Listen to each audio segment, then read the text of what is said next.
बिस्मिल्लाहिर्रहमानिर्रहीम। रब्बे ज़िदनी इल्मा। My dear students, इस मुक़द्दस दुआ के साथ हम अपने लेक्चर का आगाज़ कर रहे हैं। इस पर्टिकुलर टॉपिक में हम चैप्टर नंबर 2 को डिस्कस करेंगे और इसका एक बहुत ही इंपॉर्टेंट टॉपिक है जिसका नाम क्या है students? Nucleic acids. Nucleic acid की जो मॉलिक्यूल्स हैं इनकी डिस्कवरी बड़े अजीब से तरीके से हुई और इसके जो प्रिंसिपल यूज़ किया गया वो यही था कि ये जो सब्सटेंसेस हैं ना ये कार्बोहाइड्रेट जैसे हैं और ना ये प्रोटीन जैसे हैं और ना ही ये लिपिड जैसे हैं। तो डेफिनेटली ये कोई नई टाइप के मॉलिक्यूल डिस्कवर हुए और बाद में इवेंचुअली जिनको बहुत लंबी रिसर्च के बाद नाम दिया गया that was the nucleic acid. लेकिन इनिशियली इसको हमने सिर्फ न्यूक्लियन का नाम दिया था और इसके बारे में जो फर्दर डिटेल्स हैं उसके लिए let's move to the white board. As usual students, मैंने क्या किया हुआ है आप लोगों के लिए एक फ्लैश कार्ड प्रिपेयर किया हुआ है और उसमें लिखे हुए हैं आप लोगों के लिए what the learning objectives. This particular topic will include information about the discovery of DNA and then various types of nucleic acids, and then we will discuss the relative occurrence of these particular molecules कि ये molecule कहाँ कहाँ कितनी ज़्यादा मिकदार में पाया जाता है। फिर उसके बाद हम देखेंगे कि ये यूनिट क्या है इसकी और फर्दर हम अंडरस्टैंड करेंगे कि इस यूनिट के कौन कौन से कंपोनेंट्स हैं और फिर ये वाले कंपोनेंट्स आपस में किस तरीके से अटैच होते हैं और इनके अटैच होने की फेज में मॉलिक्यूल कभी तो न्यूक्लियोसाइड की फॉर्म एग्जिस्ट करता है और फिर वो न्यूक्लियोटाइड में कन्वर्ट हो जाता है। ये भी अंडरस्टैंड करेंगे ये कैसे होगा और इवेंचुअली हम अंडरस्टैंड करेंगे कि जो डिफरेंट किस्म की न्यूक्लियोटाइड्स हमारी बॉडी में हैं वो किस किस किस्म का फंक्शन परफॉर्म कर रहे हैं। राइट, डिस्कवरी बहुत इंपॉर्टेंट है इसलिए मैंने इसको पहले से यहाँ पे लिख के रखा हुआ है। हम स्टार बना रहे हैं इसको, वही बात है इसको हम ब्लॉक भी कर रहे हैं कि ये बहुत ही इंपॉर्टेंट इन्फॉर्मेशन है regarding your examination point of view. 1869 बहुत पुरानी बात है। एक साइंटिस्ट थे स्टूडेंट्स, उसका नाम था Friedrich Miescher. He was basically a physician और ये जो मेरे पास फिजिशियन था वो करता स्टूडेंट क्या था कि वो अपने क्लिनिक पे आने वाले वूंडेड पेशेंट्स के वूंड में से राइट वो वूंड लेता था और उस पर्टिकुलर वूंड में से उसको ऑब्टेन होती थी पस। राइट, और आपको ये बात पता है कि पस में जो सेल्स मोस्ट एबंडेंट होते हैं वो होते हैं स्टूडेंट्स व्हाट WBCs। और वैसे भी आप लोगों को ये बात बिल्कुल पता है कि हमारे RBC में तो न्यूक्लियस होता ही नहीं। राइट, तो वो उस पस में मोस्ट एबंडेंट WBC में से क्या आइसोलेट करता न्यूक्लियस, WBC में से आइसोलेट कर लेता किस चीज को? न्यूक्लियस को। राइट, फिर उसके बाद इस पर्टिकुलर न्यूक्लियस की लाइसिस की जाती। लाइसिस से मुराद होता है कि उसको ब्रेक डाउन कर लिया जाता, उसको फाड़ लिया जाता और फाड़ने के बाद जो सब्सटेंस वहां से रिलीज होता उस पर वो रिसर्च करता। ही was basically assigned a topic to understand the composition of the material that is present inside the nucleus। उस पर्टिकुलर सब्सटेंस को उसने क्या देखा कि इस पर्टिकुलर सब्सटेंस का सोर्स जाहिर है क्या था? न्यूक्लियस। ये ऑब्टेन हुआ न्यूक्लियस और जो सब्सटेंस ऑब्टेन हुआ उसको जब एक पेट्री प्लेट में या टेस्ट ट्यूब में डालने के बाद उसकी pH चेक की गई स्टूडेंट्स, तो वो क्या थी? एसिडिक। इंपॉर्टेंट बात स्टूडेंट्स ये है कि आपने हमेशा ये वाला P छोटा लिखना है बिकॉज ये पावर है और H stands for the protons. तो आपने इसको कैपिटल P कैपिटल H नहीं लिखना या आपने इसको कैपिटल P और स्मॉल h नहीं लिखना, ये गलत होगा। तो आप लोगों ने हमेशा स्मॉल p और कैपिटल H लिखना है। तो pH चेक की तो पता चला वो क्या है? एसिडिक। देयरफॉर सोर्स और नेचर के लिहाज से इसको नाम दिया गया what? Nucleic acid.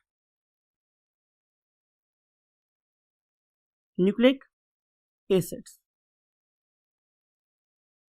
Right, now we want to discuss the next point, and next point is the types. There are two types of nucleic acids. Types of nucleic acid. There are two main types of nucleic acid. One of them is called as DNA, right? It stands for deoxyribonucleic acid, right? And other one is called as RNA, and RNA stands for ribonucleic acids, ribonucleic acid. अब जो हमारा focus है वो ये है कि हम इस पर्टिकुलर डीएनए की एबंडेंस और अकरेंस को स्टडी कर रहे हैं. तो आंसर ये मेरे पास स्टूडेंट्स, हम डीएनए को आउटलाइन कर रहे हैं, इससे डीएनए की बात कर रहे हैं. तो ये जो डीएनए है ये always exist in the nucleus. याद रखिएगा स्टूडेंट्स कि इस वक्त हम लोग यूकैरियोट्स की बात कर रहे हैं, इस वक्त हम लोग प्रोकैरियोट्स की बात नहीं कर रहे हैं. यानी कि हम उन सेल्स की बात करेंगे जिसके अंदर एक वेल डिफाइंड न्यूक्लियस प्रेजेंट है. तो सारा डीएनए उसी न्यूक्लियस में एग्जिस्ट करता है. लेकिन हमारे साइटोप्लाज्म में भी कुछ ऐसे ऑर्गेनेल्स होते हैं कि जिनका अपना इंडिपेंडेंट डीएनए होता है. For example, you know very well कि हमारे पास एक सेल्फ रेप्लिकेटिंग ऑर्गेनेल है. सेल्फ रेप्लिकेटिंग मीन्स जो जरूरत पड़ने पे अपने आप को खुद ब खुद तकसीम करके अपने नंबर को बढ़ा सकता है, and that one is called as mitochondria, right. इस सेल्फ रेप्लिकेटिंग ऑर्गेनेल के अंदर क्या प्रेजेंट है? अपना डीएनए. लेकिन अगर आप इसके डीएनए की क्वांटिटी को न्यूक्लियस की क्वांटिटी से कंपेयर करें तो इट इज क्वाइट नेग्लिजिबल. और दूसरी चीज जो सिर्फ प्लांट्स में पाई जाती है that is called as chloroplast, right. तो ये वो दो जगह हैं कि जहां पे डीएनए न्यूक्लियस के बाहर भी पाया जा सकता है. और अब हम बात करेंगे किसकी? आरएनए की. As far as occurrence of RNA is concerned, तो आरएनए दो जगह पाया जाएगा. Number one is in the nucleus. ये न्यूक्लियस में होता है, लेकिन इंपॉर्टेंट बात यह है कि न्यूक्लियस में ये कहाँ प्रेजेंट होगा? तो answer is inside nucleolus. Inside nucleolus. अगर कोई बंदा आपसे ये पूछ ले कि न्यूक्लियोलस में आरएनए की कौन सी टाइप एग्जिस्ट करती है, तो आपने बताना है राइबोसोमल आरएनए. और अगर कोई बंदा आपसे ये पूछ ले कि राइबोसोमल आरएनए यूज कहाँ होगा, तो आप बताएंगे कि for the synthesis of what? Ribosomes. Ribosomes के बनाने में ये इस्तेमाल होंगे. कैसे, ये हम कभी बाद में डिस्कस करेंगे. इसके अलावा आरएनए की एक टाइप जिसे हम लोग बोलते हैं स्टूडेंट्स व्हाट? ट्रांसफर आरएनए, ये प्रेजेंट होती है, जाहिर है, साइटोप्लाज्म में. प्लस एक और टाइप का आरएनए जिसे हम बोलते हैं व्हाट? Messenger RNA. ये सिंथेसाइज तो न्यूक्लियस में होता है, लेकिन एक्टिविटी जाके कहाँ करेगा? साइटोप्लाज्म में. तो it can be found not only in the nucleus but also in the cytoplasm, right? तो ये जो इंफॉर्मेशन है ये है regarding occurrence of what? RNA. अब हम चलेंगे नेक्स्ट पॉइंट की तरफ, and that one is called as unit of nucleic acid. Unit of nucleic acid. जाहिर है स्टूडेंट्स, कार्बोहाइड्रेट्स, प्रोटीन्स और लिपिड पढ़ने के बाद अगर मैं ये डेफिनेशन आप लोगों को दूं तो आप बहुत जल्दी समझ लेंगे व्हाट?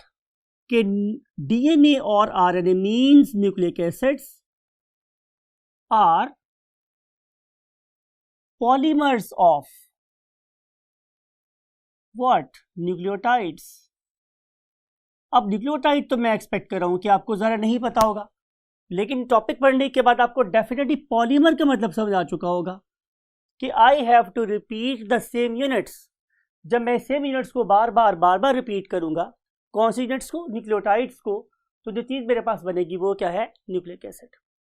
आइए हम देखते हैं कि what is basically a nucleotide that is unit of DNA. You may write it as unit of DNA or RNA is called nucleotide. Now we want to move to the next point. और next point students क्या है मेरे पास? Parts of nucleotides.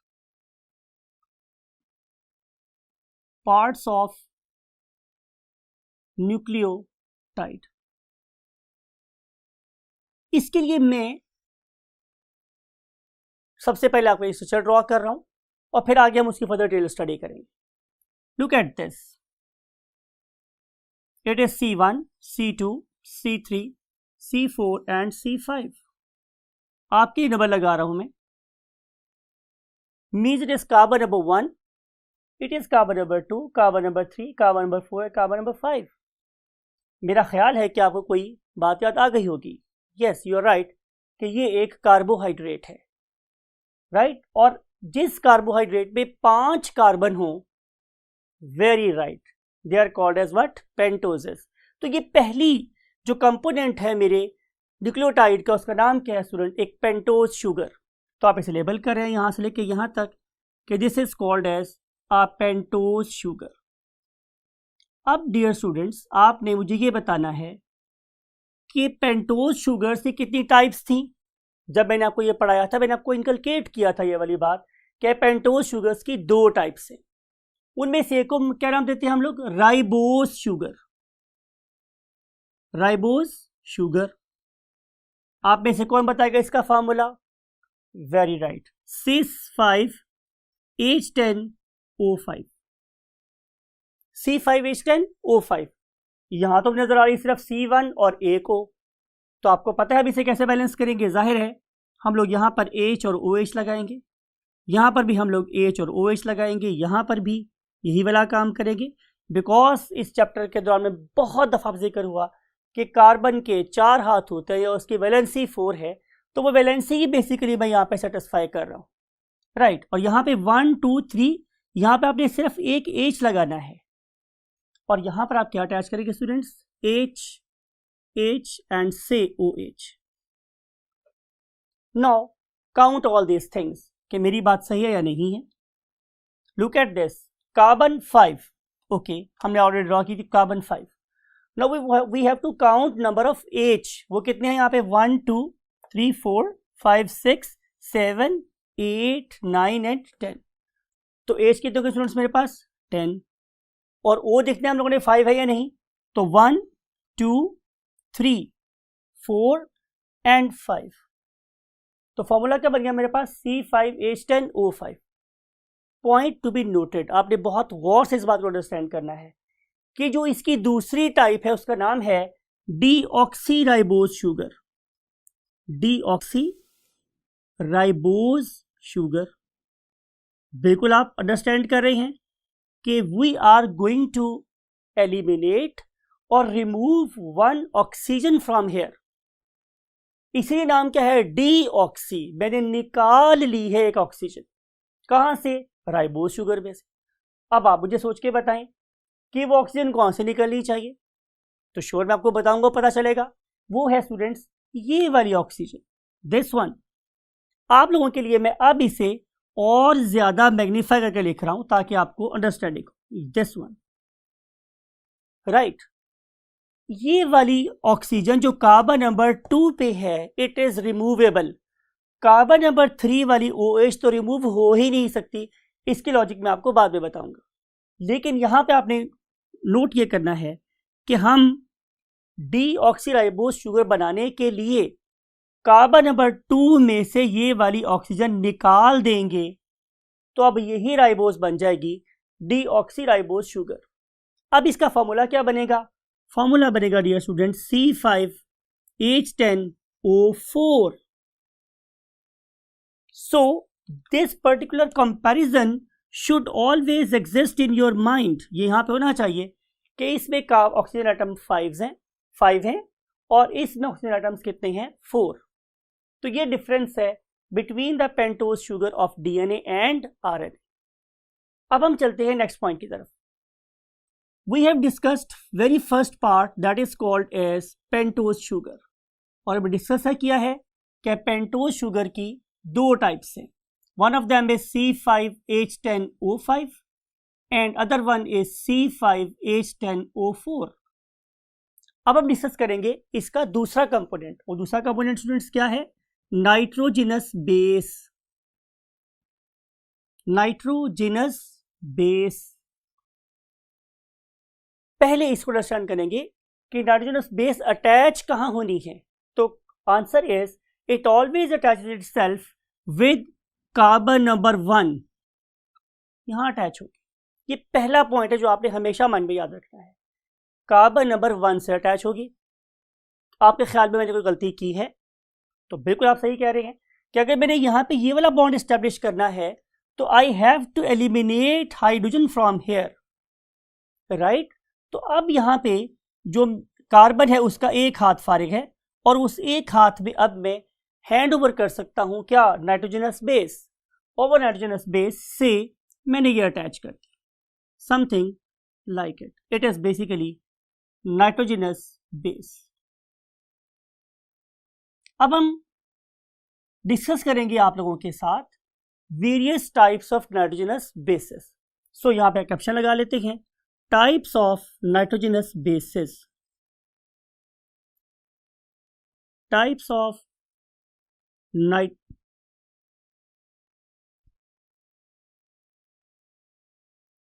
Nitrogenous bases. तो students हमारे पास nitrogenous bases की दो types. Number 1 is called as larger nitrogenous base, larger nitrogenous bases, right। और इसके दो मेंबर्स हैं, मैंने टाइप्स नहीं बोला, मेंबर्स बोल रहा हूं, यानी कि सिर्फ ये दो होती हैं। उनमें से एक का नाम है स्टूडेंट्स मेरे पास एडिनिन, और दूसरे का नाम होता है ग्वानिन। सवाल ये है कि हम इसे लार्जर क्यों बोल रहे हैं? बिकॉज कि इसके पास दो रिंग हैं, this one and this one, यानी कि एक 6 कॉर्नर वाला रिंग है और एक 5 कॉर्नर वाला रिंग है। लेकिन ऑन द अदर हैंड अगर आप देख रहे हो कि इसको स्मॉलर नाइट्रोजनस बेस को, स्मॉलर नाइट्रोजनस बेस को अगर आप देखो स्टूडेंट्स, तो ये सिर्फ एक ही रिंग पे कंसिस्ट करती है, समथिंग लाइक इट। तो चूंकि इसका साइज छोटा है इसलिए हम इसे बोलते हैं स्मॉलर, और चूंकि इसका साइज बड़ा है इसे हम बोलते हैं लार्जर। अगली बात वो ये कि इसकी एग्जाम्पल कौन सी है, यानी कि ये कौन कौन सी हो सकती हैं? तो answer is they are 3। One of them is called as cytosine, other one is called as thymine, and last is called as uracil। तो ये तीन क्या है? स्मॉलर नाइट्रोजनस बेसिस है, और ये वाली दो एडिन ग्वानिन क्या है? Larger nitrogenous basis. आप लोगों की बुक के लिहाज से एक इंफॉर्मेशन या एक नाम आपको जरूर माइंड में रखना है कि बेसिकली लार्जर नाइट्रोजनस बेसिस का टेक्निकल नेम क्या है। तो answer is purines. Answer is purines. एक टिप दे रहा हूं आपको याद रखने के लिए कि प्यूरीन का नाम छोटा है, बेसिस बड़ी है, और जो मेरे पास स्मॉलर नाइट्रोजनस बेसिस हैं उनको हम क्या कहते हैं? उनको हम नाम देते हैं स्टूडेंट्स पिरिमिडीन्स। अब पिरिमिडीन्स का देखिए नाम काफी लंबा है एज कम्पेयर टू प्यूरीन के, लेकिन उनका अपना साइज छोटा है। और इसकी एग्जांपल्स कौन कौन सी हैं?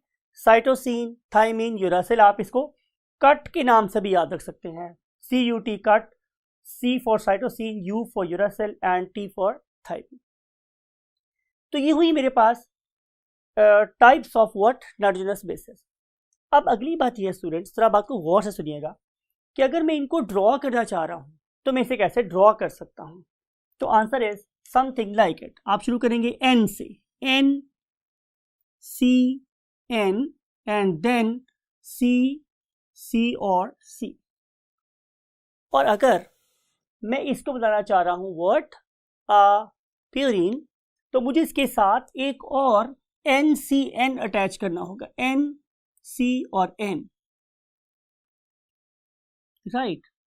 तो ये बन जाएगी मेरे पास what purine. It may be adenine और it may be what guanine. और मैंने क्या बोला दूसरा, आपको सिंपल ड्रॉ करना है, same formula NCN NCN and then C और C। NCN C और यहां पर क्या था students, NCN C and again NCN, और यहां पर लिखना है सिंपल NCN C। तो इससे क्या बनेगा, जाहिर है इधर एडेनिन और गुआनिन, एडेनिन और गुआनिन वो इस तरह की होंगी, और जो मेरे पास कट है मीन साइटोसिन, थायमिन और यूरासिल वो जाहिर है इस तरह की होंगी। For example if I attach an amine over here, तो ये बन जाएगी मेरे पास क्या, एडेनिन, राइट। इस तरह की मॉडिफिकेशन आपने इसमें करेंगे तो आप लोगों को डिफरेंट टाइप्स ऑफ नजर आ जाएंगे, क्या, nitrogenous bases, something like it. कि ये पहली जो मैंने ड्रॉ की है आप लोगों के लिए इमेज में, it is basically adenine, next one is guanine, जाहिर है ये क्या है, प्यूरिन, और देखें साइटोसिन, थायमिन और यूरासिल ये क्या है, pyrimidines, right. Now we want to move to the next concept, और वो कॉन्सेप्ट ये है कि डिफरेंस बिटवीन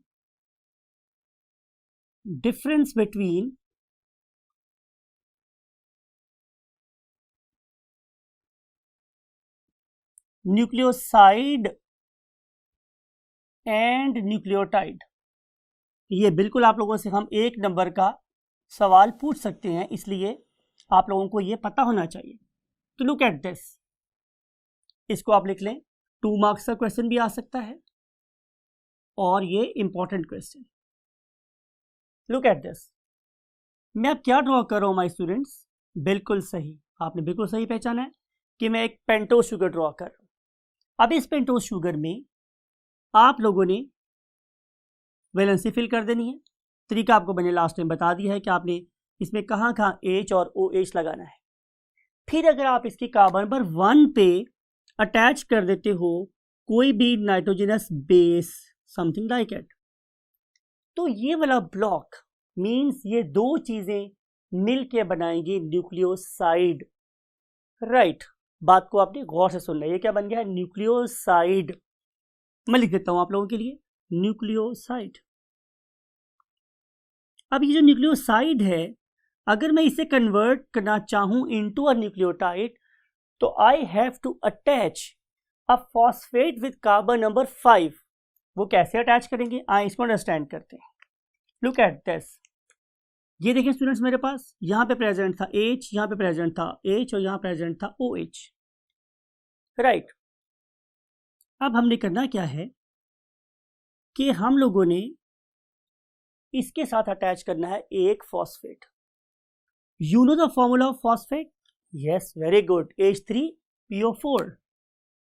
फॉस्फेट का या फॉस्फोरिक एसिड का फॉर्मूला होता है स्टूडेंट्स मेरे पास H3PO4, राइट। वो मैं यहां ड्रॉ कर रहा हूं, P सेंटर में होता है students, that is crowned with oxygen, और इसके बाकी तीनों तरफ क्या प्रेजेंट होता है, OH। So formula will become H3PO4। अब जब मैं इस दोनों को गुजारता हूं किससे, कंडेंसेशन रिएक्शन से, तो यहां से एलिमिनेट हो जाता है व्हाट, वाटर। तो जब यहां से वाटर एलिमिनेट होगा तो उसके रिजल्ट में अब ये वाली फॉस्फेट ऑक्सीजन ब्रिज के थ्रू इस कार्बन नंबर 5 से अटैच हो जाए। यहां पे एलिमिनेट क्या हुआ my dear students, yes, eliminate हुआ यहां से वाटर। प्रोसेस क्या कहलाया, कंडेंसेशन रिएक्शन। तो उस कॉन्डेंसेशन रिएक्शन के रिजल्ट में जो चीज़ प्रोड्यूस हो गई है माय डियर स्टूडेंट्स, उसका नाम क्या है? Nucleotide. So let me right this thing. Nucleoside plus H3PO4, it gives me nucleotide. Right? अब हम देखेंगे कि ये जो डिफरेंट टाइप्स के न्यूक्लियोटाइड्स हैं, इनकी मेरी बॉडी में क्या एप्लीकेशन है, क्या यूज है. तो we are going to write this caption. Now we want to discuss uses of what? Nucleotides. Uses of nucleotides.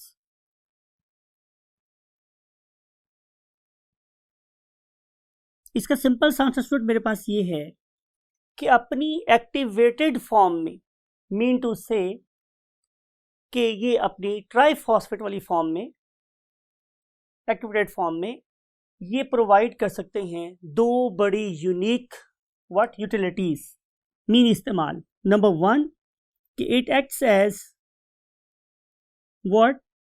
Source of energy. ये सोर्स ऑफ एनर्जी के तौर पे काम हो रहा, इस्तेमाल हो रहा होता है. Best example is ATP. And you know very well ATP stands for adenosine triphosphate. यानी कि अगर मैं इस पर्टिकुलर नाइट्रोजनस बेस की जगह पे अटैच कर दूं व्हाट? एक एडिनिन, और यहां पे मैं अटैच कर दूं 3 phosphate, right my dear students, तो ये बन जाएगा व्हाट? एटीपी. और जो दूसरी बात है वो ये स्टूडेंट्स कि these particular nucleotides they are acting as monomers और यूनिट ऑफ व्हाट? डीएनए और आरएनए और योर हेरिडिटी मटेरियल. अब ये डीएनए और आरएनए के मॉलिक्यूल किस तरह कंस्ट्रक्ट होते हैं, ये किस तरीके से हमारे लिए ये सारे फंक्शन परफॉर्म करते हैं, इसकी फर्दर बायोकेमिस्ट्री और एप्लीकेशंस हम स्टडी करेंगे आपके साथ नेक्स्ट लेक्चर में. Till that time take very good care of your self and particularly your most loved one means. बिस्मिल्लाहिर्रहमानिर्रहीम. रब्बि ज़िदनी इल्मा. हम इस मुक़द्दस दुआ के साथ अपने लेक्चर का आगाज़ करते हैं. कुछ बातें आप लोगों से हम डिस्कस करेंगे रिगार्डिंग द प्रीवियस लेक्चर. और उस प्रीवियस लेक्चर में हमने बात को जिस पॉइंट पे छोड़ा था वो ये थी स्टूडेंट्स कि डीएनए का जो यूनिट है that is called as what? Nucleotide. और हमने डिस्कस ये किया था कि न्यूक्लियोटाइड के हमारे पास कम से कम 3 कंपोनेंट्स होते हैं. उनमें से एक पेंटोज शुगर था, राइट, और एक थी हमारे पास नाइट्रोजनस बेस, और इन दोनों के मिलने से बना था न्यूक्लियोसाइड. और जब हम इन न्यूक्लियोसाइड्स के साथ एक फॉस्फेट अटैच कर देते हैं तो ये कंप्लीट चीज़ क्या बन जाती है? न्यूक्लियोटाइड. और लास्ट पॉइंट जिस पे हमने बात को छोड़ा था वो ये कि ये जो न्यूक्लियोटाइड्स हैं ये हमारे लिए 2 बड़े वाइटल काम कर रहे हैं. उनमें से पहला है ग्रेट, वेरी जनरस, बहुत ही ज़्यादा सखी मॉलिक्यूल जिसे हम बोलते थे what? Adenosine triphosphate means ATP.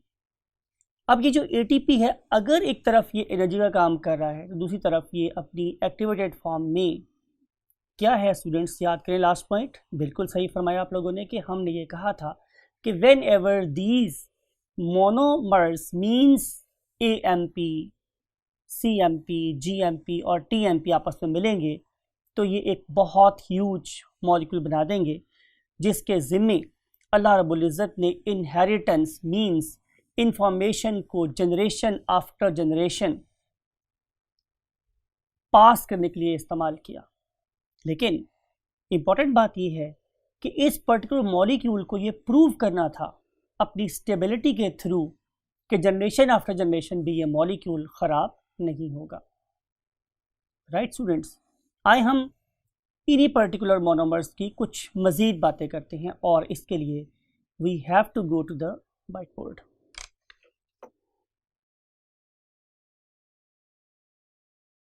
Yes my dear students, हम आपके साथ शेयर करेंगे कुछ मज़ीद बातें एटीपी के बारे में, और इसके लिए हम ये छोटी सी स्पेस को यूज़ करेंगे बिकॉज कि ये कल का थोड़ा सा लेफ्ट ओवर है। और आपको याद है हमने सबसे पहले चीज़ बनाई थी उसका नाम था एक pentose sugar.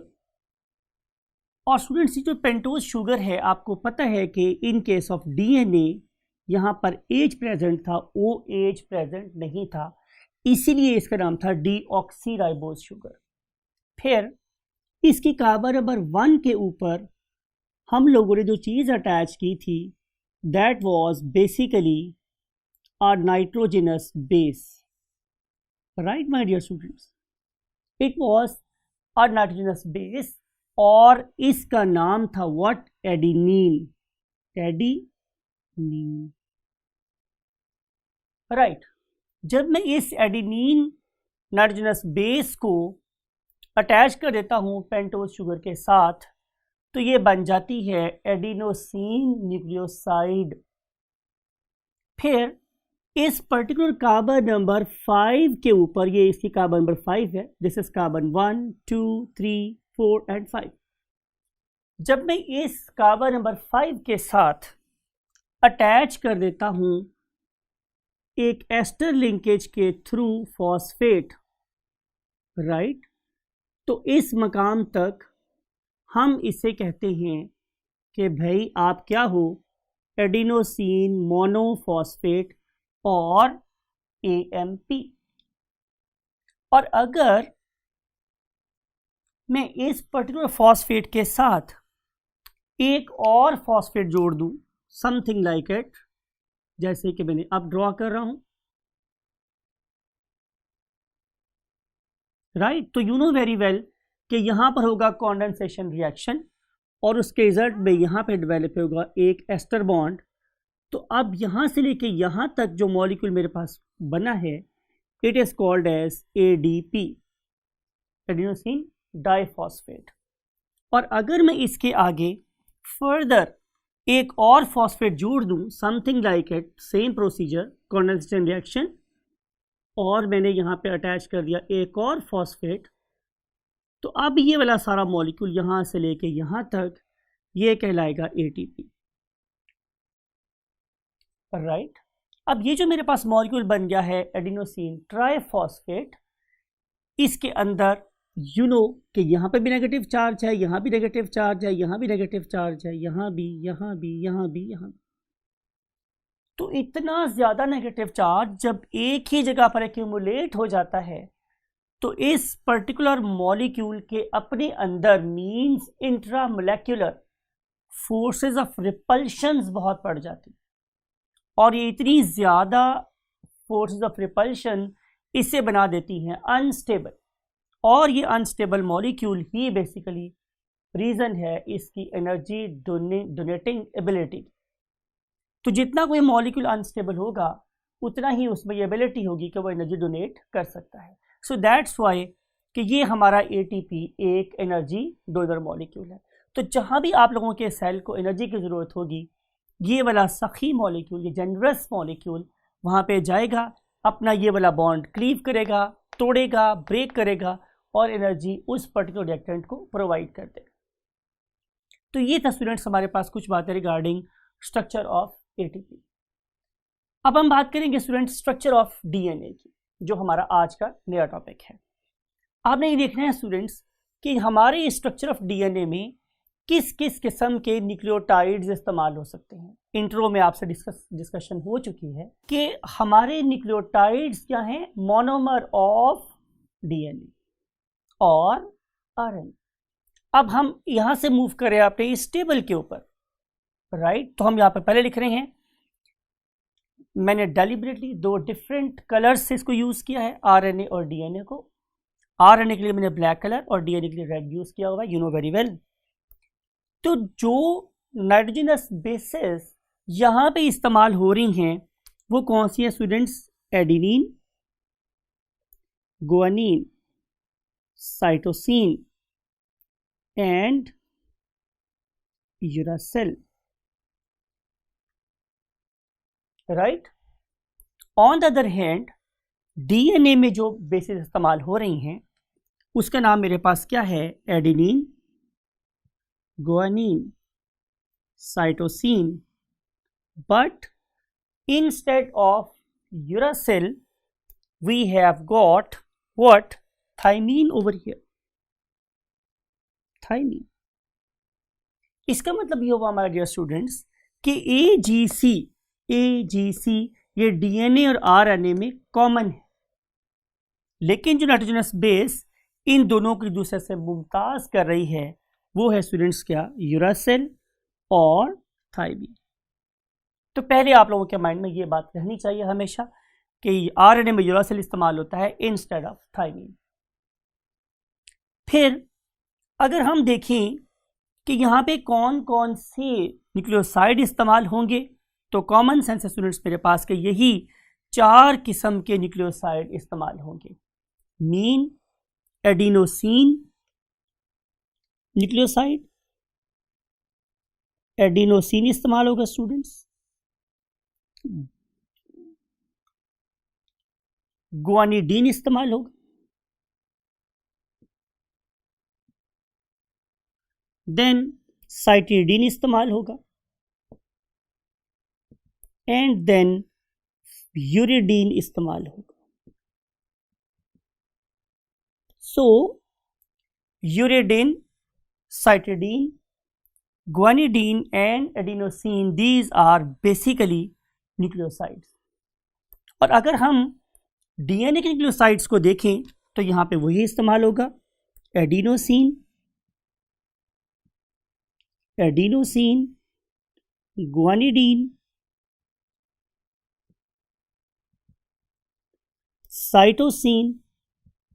Cytidine, and finally the distinct one is thymidine.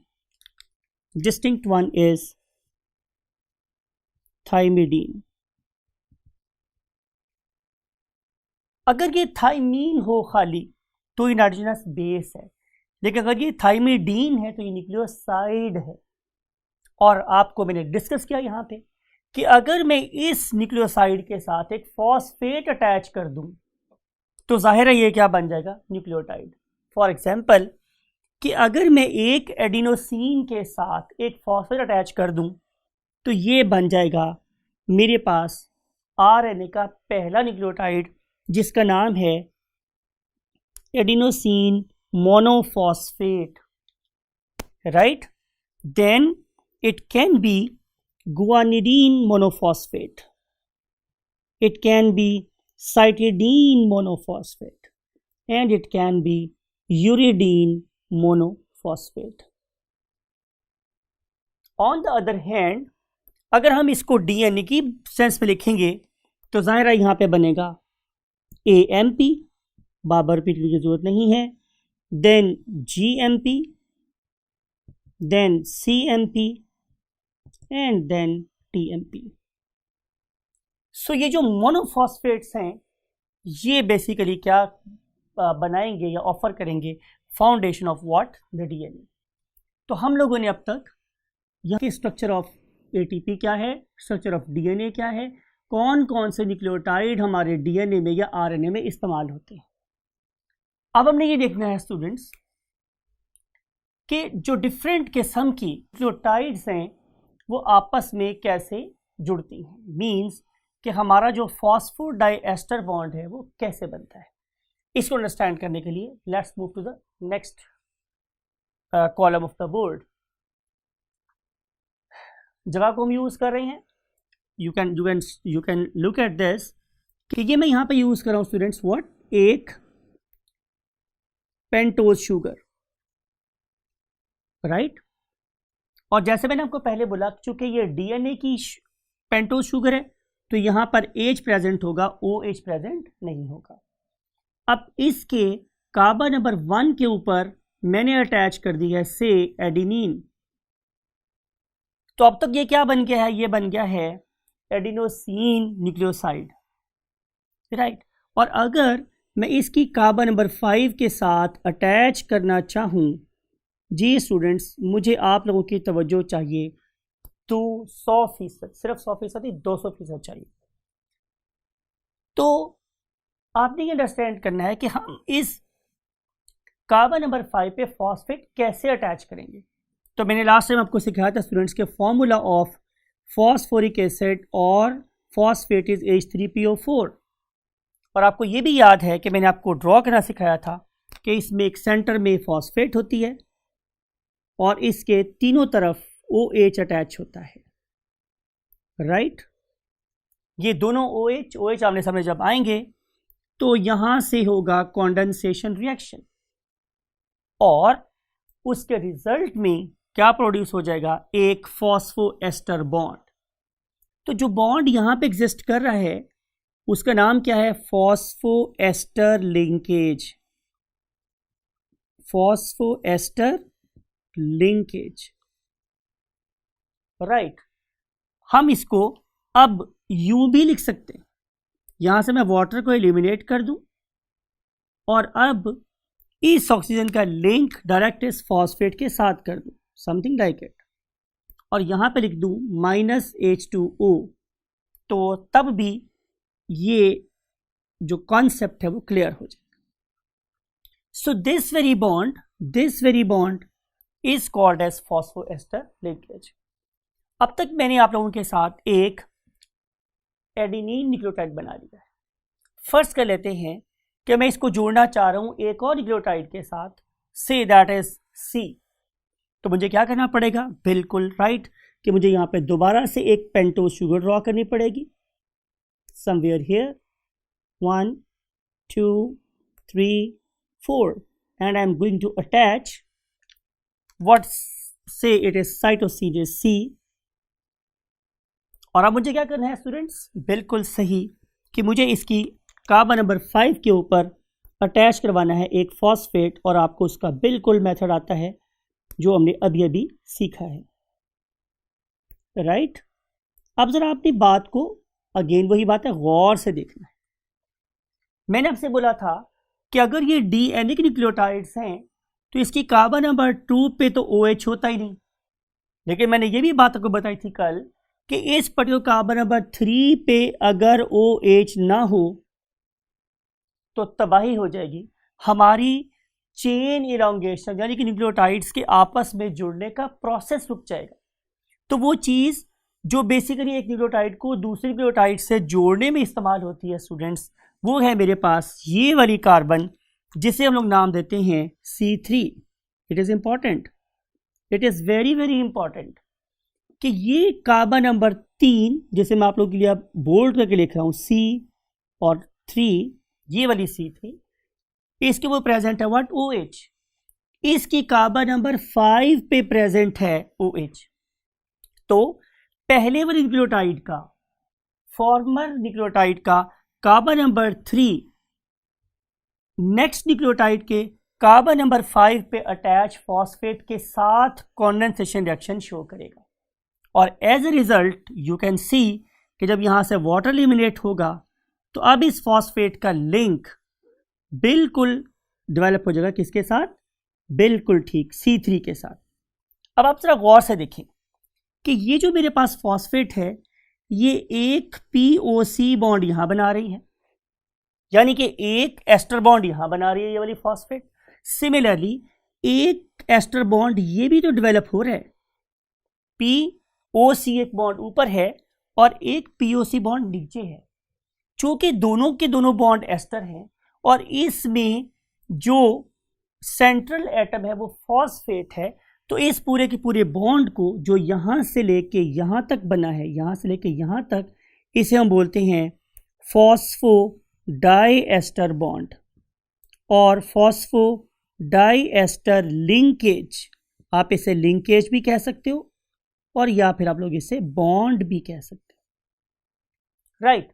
तो जब भी मैं दो न्यूक्लियोटाइड्स को आपस में जोड़ना चाहता हूं तो मुझे क्या करना पड़ेगा, पहले वाले न्यूक्लियोटाइड के कार्बन नंबर 3 को एक फॉस्फोडाइएस्टर बॉन्ड के प्रोसेस से गुजारना पड़ेगा with the phosphate that is attached with the carbon number 5 of the next nucleotide. फिर इसका कार्बन नंबर 3 अगले के कार्बन नंबर 5 से जुड़ेगा, उसका कार्बन नंबर 3 उससे कार्बन नंबर 5 से जुड़ रहा होगा। तो इस तरीके से हमेशा जो न्यू न्यूक्लियोटाइड्स हैं वो कार्बन नंबर 3 के ऊपर ही अटैच हो सकते हैं। इसके लिए हम एक यहाँ पे एक बॉक्स बना देते हैं आप लोगों के लिए और लिख देते हैं इंपॉर्टेंट बात कि new nucleotides can be added, इन्हें हम ऐड कर सकते हैं, can be added at carbon number 3 only of the last nucleotide, right. इसका मतलब ये होगा कि हम इस कार्बन एटम को देखें, इस न्यूक्लियोटाइड को देखें तो इसका कार्बन नंबर 5 टॉप पे लोकेट कर रहा है और कार्बन नंबर 3 नीचे है। कार्बन नंबर 5 ये है और कार्बन नंबर 3 ये है। तो मैं यूं कह सकता हूं कि ये अगर चेन डेवलप होती है तो इसके अंदर 2 न्यूक्लियोटाइड इस्तेमाल हो गए, तो ये चेन कहलाएगी, this very chain will be called as di nucleotide chain, di nucleotide chain. और अगर इसमें मैं अटैच कर दूं 3 तो कहलाएगी ट्राई न्यूक्लियोटाइड चेन। क्या इस्तेमाल हुए अगर 3 तो क्या बोलेंगे, ट्राई न्यूक्लियोटाइड चेन। और अगर मैं इस्तेमाल कर दूं क्या students, many nucleotides, anti stands for nucleotides, अगर मैं इस्तेमाल कर दूं बहुत से न्यूक्लियोटाइड को आपस में जोड़ दूं तो ये कहलाएगी poly nucleotide chain, poly nucleotide chain, right. इसके अंदर n नंबर ऑफ न्यूक्लियोटाइड्स शामिल होगी, n नंबर बहुत ज्यादा है। दोबारा अंडरस्टैंड करते हैं कि जब भी मैंने एक न्यूक्लियोटाइड को दूसरे न्यूक्लियोटाइड से जोड़ना है तो पहले न्यूक्लियोटाइड का कार्बन नंबर 3 अगले न्यूक्लियोटाइड के कार्बन नंबर 5 पे पाए जाने वाले फॉस्फेट के साथ बॉन्ड डेवलप करता है, जिसे हम लोग एस्टर बॉन्ड कहते हैं। क्योंकि ऐसा ही एक बॉन्ड नीचे भी प्रेजेंट होता है ऑलरेडी इन द न्यूक्लियोटाइड, तो हम इसे बोलते हैं कि ये पूरा बॉन्ड ओवरऑल क्या कहलाता है, फॉस्फोडाइएस्टर बॉन्ड कहलाता है, राइट। हमेशा चेन स्टार्ट होती है कार्बन नंबर 5 से और आखिरी न्यूक्लियोटाइड का हमेशा कार्बन नंबर 3 अवेलेबल होता है टू इलोंगेट द चेन। ये बड़ी इंपॉर्टेंट इंफॉर्मेशन है। अब अगली बात स्टूडेंट मेरे पास ये है कि से मैं ये ड्रॉ कर रहा हूं कि ये मेरे पास एक चेन है, दिस इज वन चेन, और अगर ये चेन इस तरफ ग्रो कर रही है तो कॉमन सेंस के यहाँ पे कार्बन नंबर 5 होगा और यहाँ पे कार्बन नंबर 3 होगा। इसे हम इस चेन का 5 प्राइम और इसे इस चेन का 3 प्राइम मीन्स एंड बोलते हैं। हमने ये स्टडी किया, कैसे हम इस वहाँ पर पूछे बाद में डिस्कस करेंगे, लेकिन पॉइंट ये है कि ये वाली चेन तन्हा तन्हा कभी नहीं रहती। इसकी प्रॉपर्टीज को फर्दर एनहांस करने के लिए एक इसकी कॉम्प्लीमेंट्री चेन होती है। कॉम्प्लीमेंट का मतलब ही ये है कि ऐसे दो दोस्त जो दूसरे का सहारा बने, दूसरे की सलाहियतों को और ज़्यादा निखारने में हेल्प करें, इसका मतलब दूसरे का कॉम्प्लीमेंट है, राइट। तो हम बात ये कर रहे हैं कि इसकी कॉम्प्लीमेंट्री चेन और डेवलप होती है और ये जो चेन है ये पुरानी चेन के ऑपोजिट डायरेक्शन में ग्रो करती है। लुक एट दिस, कि अगर ये वाली चेन नीचे को मूव करी थी ब्लैक वाली, तो रेड वाली चेन ऊपर वाली साइड पे डेवलप हो रही, ये उसके ऑपोजिट डायरेक्शन में प्रेजेंट है। तो ये दो चेन्स एक दूसरे की कॉम्प्लीमेंट्री हैं लेकिन ऑपोजिट डायरेक्शन में लाई कर रही हैं। इन्हें हम लोग क्या बोलते हैं students, anti parallel chains, anti parallel chains, right, also known as complementary chains. Complement करना, एक दूसरे को साथ देना, एक दूसरे के साथ रहना, एक दूसरे की सलाहियतों को उभारना, इसे हम क्या बोलते हैं, एक दूसरे का कॉम्प्लीमेंट। तो हम बोलते हैं students what, complementary chains, complementary chains, right. तो इस तरीके से हमारा डीएनए का मॉलिक्यूल बनता है या इस्टेब्लिश होता है। अब हम इस पर्टिकुलर नॉलेज तक कैसे पहुंचे, इसके पीछे साइंटिस्ट की बहुत ज़्यादा एफर्ट है। आए हम उन कुछ इन्फॉर्मेशन को अंडरस्टैंड करते हैं जिसके बाद हम इस पॉइंट पर पहुंचे कि हम अब डीएनए के जो सीक्रेट है उसे अनकोड करने में कामयाब हुए हैं, राइट स्टूडेंट्स। तो उसके लिए एक जो टर्म हम यूज़ कर रहे हैं, जो मैंने यहाँ ब्लैक बोर्ड पर आप लोगों की लिखी हुई है, that is called as development of DNA model. And for this purpose we have to have prior knowledge कि वो कौन कौन सी बातें थीं जिनका हमें पहले से पता था, और इन बातों को बाद में इस्तेमाल किया दो साइंटिस्ट ने, जिनमें से एक का नाम था जेम्स डी वॉटसन और दूसरे का नाम था क्रिक। इन दो साइंटिस्ट ने अल्टीमेटली हमें उस पर्टिकुलर असेंबली के बारे में बताया जिसे आज हम डीएनए का मॉडल बोलते हैं। पहला स्टूडेंट हमारे पास ये था कि हमारे पास नाइट्रोजनस बेसेस दो टाइप्स की हैं। There are two types of nitrogenous bases. ये हमारे पास पहले से प्रेजेंट था, ये नॉलेज था हमारे पास। फिर हमारे पास ये वह नॉलेज भी था स्टूडेंट्स कि हमारे पास नाइट्रोजन, कार्बन, हाइड्रोजन, ऑक्सीजन के अलावा एक और एलिमेंट भी काफ़ी ज़्यादा क्वांटिटी में, काफ़ी ज़्यादा मिकदार में प्रेजेंट है किसके अंदर, डीएनए के अंदर, और उसका नाम था स्टूडेंट्स क्या, फॉस्फेट, राइट। और ये जो रेशो है ये ना तो हमें प्रोटीन में मिलती थी, ना कार्बोहाइड्रेट्स में, ना हमारे लिपिड्स में, तो इसलिए एक यूनिक किस्म का मॉलिक्यूल था।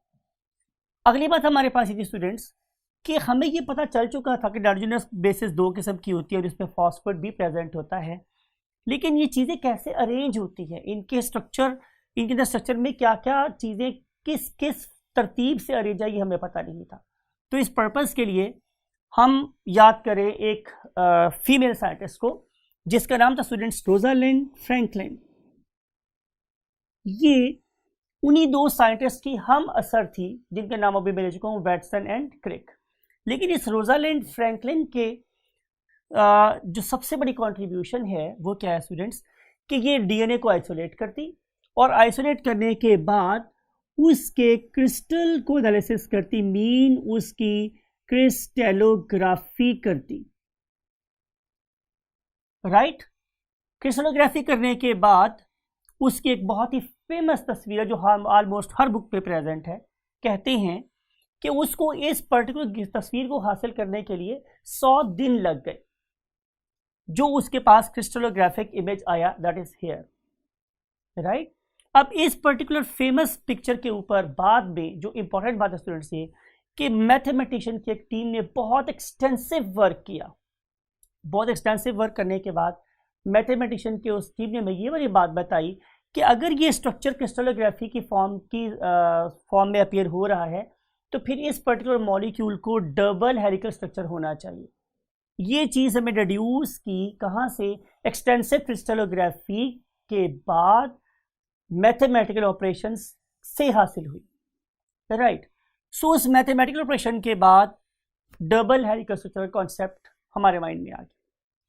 इसके बाद हमारे पास एक और साइंटिस्ट स्टूडेंट्स, उसका नाम था एरविन शेरगफ।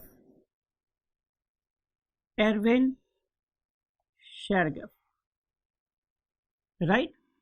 इस पर्टिकुलर साइंटिस्ट ने हमें ये बात अंडरस्टैंड करने में हेल्प की थ्रू इट्स बायोकेमिकल एनालिसिस कि जो अमाउंट ऑफ एडेनिन है वो थाइमीन के बराबर होती है और अमाउंट ऑफ गुआनिन साइटोसिन के बराबर होती है। Means he was of the view amount of purine is equal to amount of पेरिमिडिन।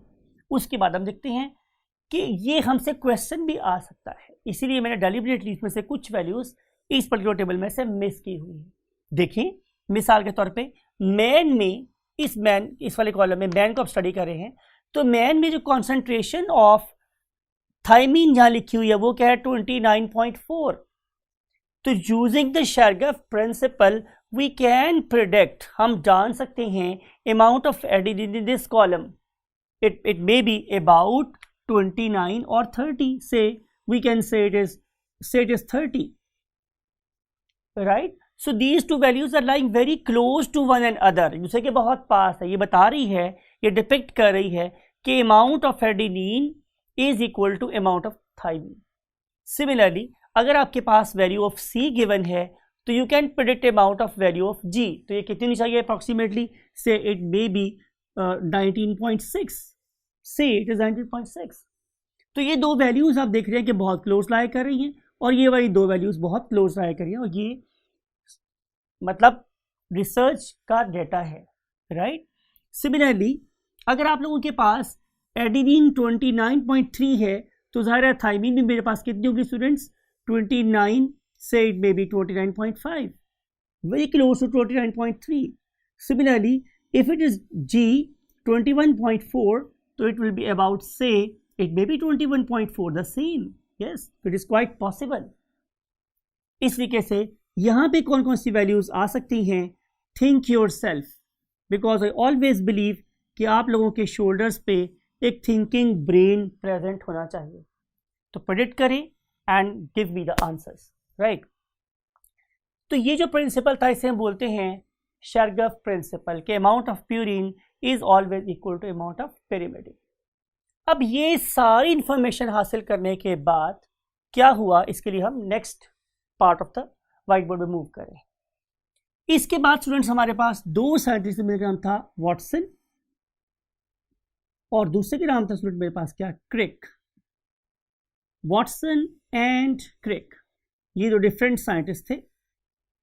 इनमें से एक फिजिसिस्ट है और ये बेसिकली बाद में इंटरेस्टेड हो गया into the research on biology.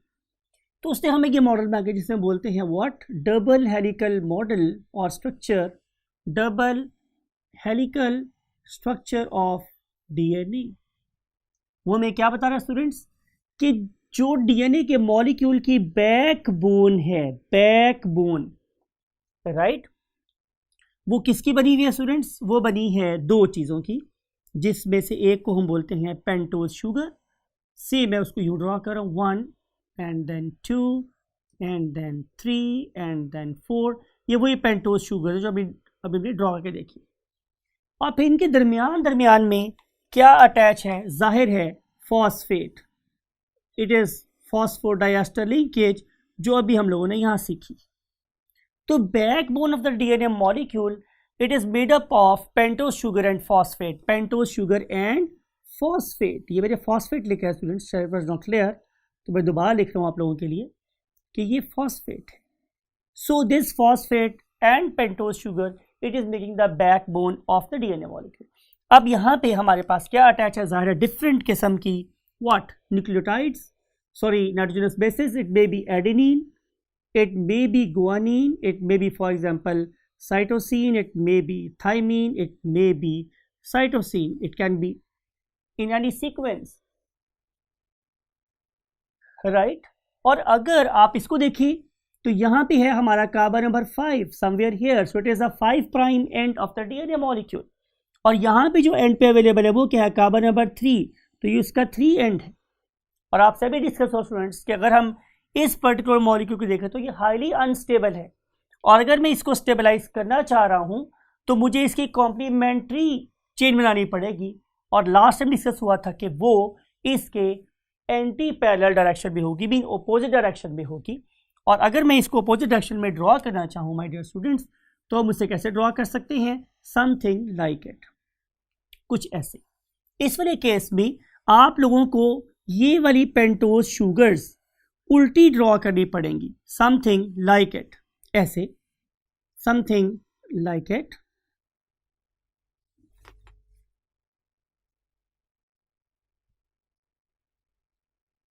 यहाँ पे oxygen, oxygen, oxygen, oxygen means आप इनकी ऑक्सीजन देखें तो ये ऊपर की तरफ है, और जो ये वाले मॉलिक्यूल्स हैं इनकी ऑक्सीजन नीचे की तरफ है. यू कैन सी कि इन्वर्टेड है.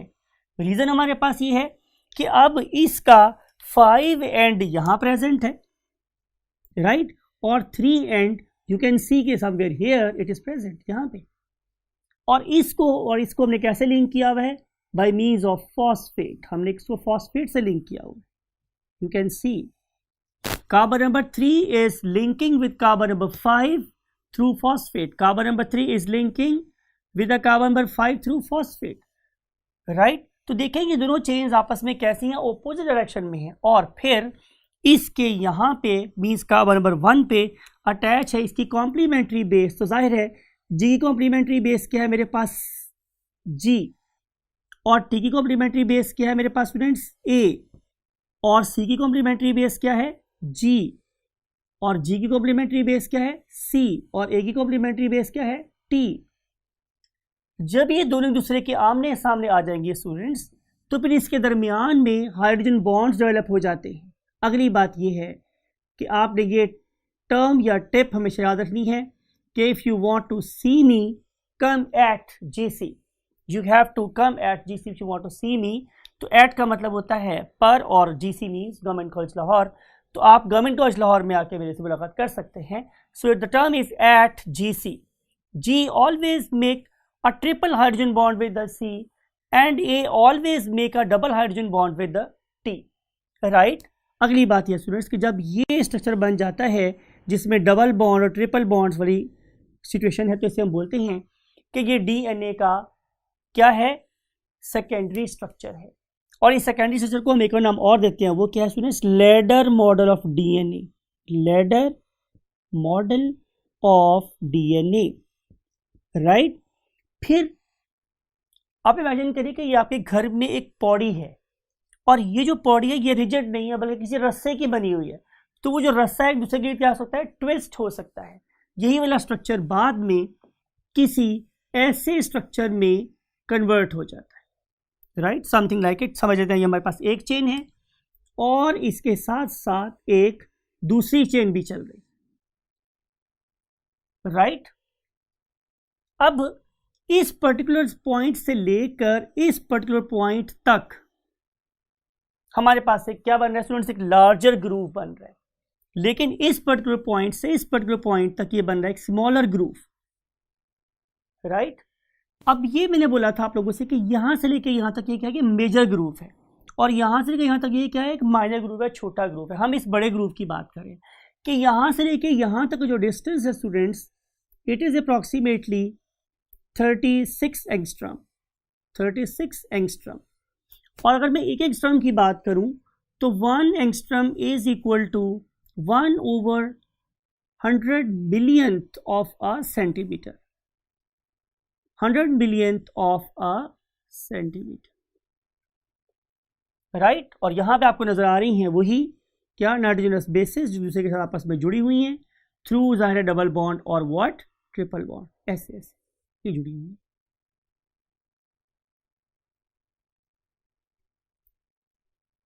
सो आखिरी बात आपने याद रखी है स्टूडेंट्स कि आप लोगों की बुक में एक टेबल है, उसका नाम है टेबल 2.3. और उस टेबल 2.3 में दो बातें बड़ी इंपॉर्टेंट आप लोगों के पास गिवन है. वो ये कि अमाउंट ऑफ डीएनए किसी ऑर्गेनिज्म के ऑलमोस्ट तमाम बॉडी सेल्स में कैसी रहती है, फिक्स रहती है, कांस्टेंट रहती है. लेकिन अगर आप लोग उसी पर्टिकुलर डीएनए की अमाउंट को उसके गैमेट में देखें, मीन उसके स्पर्म में देखें या एग में देखें या एंथर में देखें या एग में देखें, तो आप लोगों को अमाउंट ऑफ डीएनए हाफ होती हुई नज़र आती है. सो आप उस टेबल को भी गौर से देखिएगा और उसमें जो गिवन वैल्यूज़ हैं आप उसके बारे में भी फोकस रहिएगा. अगले लेक्चर में आपसे मिलेंगे वेरियस टाइप ऑफ आरएनए के बारे में और कुछ इन्फॉर्मेशन के बारे में जो आप लोगों की बुक में डीएनए सीक्वेंसिंग के बारे में येलो बॉक्स में दी गई हैं. Till that time take very good care of your self and of your great parents. अल्लाह हाफ़िज़.